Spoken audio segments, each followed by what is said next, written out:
అవినీతి అహంకారంతో ముందుకు పోయే ఎలాంటి ధ్వంసకారులకైనా ఇదే జరుగుతుందని నిరూపించారు ప్రజలు. దానికి మనస్ఫూర్తిగా అభినందిస్తున్నా. అదే సమయంలో 5 సంవత్సరాలు మా కార్యకర్తల పడిన ఇబ్బందులు, చాలా మంది స్లీప్లెస్ నైట్స్, కంటి నిండా నిద్రపోని పరిస్థితి. అక్కడి నుంచి నేను చూస్తే చాలా కడాన మనిషిని హింస పెడుతూ, నువ్వు ప్రాణంతో బతకాలంటే జై జగన్ అనమంటే జై తెలుగుదేశం, జై చంద్రబాబుని ప్రాణాలు వదిలిన సందర్భం చంద్రయ్య. ఇది తలుచుకుంటే ఆ కమిట్మెంటే, ఆ త్యాగాల ఫలితమే ఈరోజు ప్రజాస్వామ్యాన్ని కాపాడుకోగలిగాం. ఒక్క మా కార్యకర్తలకే కాదు, మీడియా 5 ఏళ్లు మీరు పడిన ఇబ్బందులు, మీరు కోర్టుల చుట్టూరు తిరిగిన ఇది, మిమ్మల్ని సిబిసిఐడి ఆఫీసులో పెట్టి వేధించిన విధానం, అవి తలుచుకుంటే ప్రజాస్వామ్యమే సిగ్గుతో తలంచుకోవాలి. అలాంటి సంఘటనలు జరిగాయి.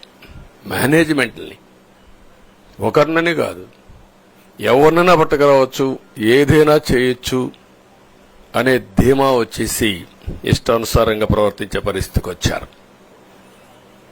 అదే సమయంలో ప్రజల మీద, మా పార్టీ మీద సరే, ఈవెన్ జనసేన పవన్ కళ్యాణ్, ఆయనకు కూడా స్వేచ్ఛ లేదు. ఎక్కడైనా సరే విశాఖపట్నానికి వెళితే ఉన్న పళంగా విశాఖపట్నం నుంచి వెకేట్ చేయాలని తిరిగి, అంటే నగర బహిష్కరణ. ఒక నాయకుడిని నగర బహిష్కరణ చేస్తే కారణం చెప్పకుండా ఇంకా వేరే వాళ్ళ కథ ఏముంటుందో మనం ఆలోచించుకోవాల్సిన అవసరం ఉంది. కేసులు పెడితే ఎందుకు పెట్టావు కేసు అని అడిగితే దానికి సమాధానం చెప్పకుండా ముందు నిన్ను అరెస్ట్ చేస్తున్నాం, తర్వాత కేసు డీటెయిల్స్ ఇస్తా ఉంటారు. ఇలాంటి చాలా జరిగాయి. ఇవన్నిటికీ పరిష్కారం కోసం ఈరోజు మనం చూసిన తర్వాత, ఇది మాకేదో అధికారం అని మేము అనుకోవడం లేదు, ఒక బాధ్యత.